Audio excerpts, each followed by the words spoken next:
Bon dia, soc en David Peñero Fuentes. Estem a l'estadi del Santiago Bernabéu. Veiem una publicitat que diu... Sí, passi, endavant.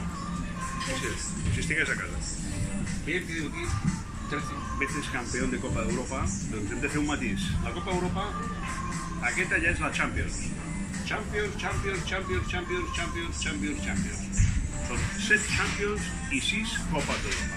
Ara anem a la Copa del Rei. Copa del Rei. A l'any 46, al 47, al 62, al 70 i al 74 no era la Copa del Rei, era la Copa del Generalísimo, que era era un títol el mateix, la Copa, però diferent. Aquest matís és important. I ara anem al bàsquet, també.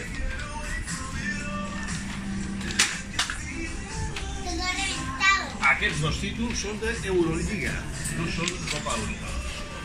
Per tant, aquesta informació és important tenir-la clara i ser solvents. Tot patrocinat per el Brau Vermell. Gràcies.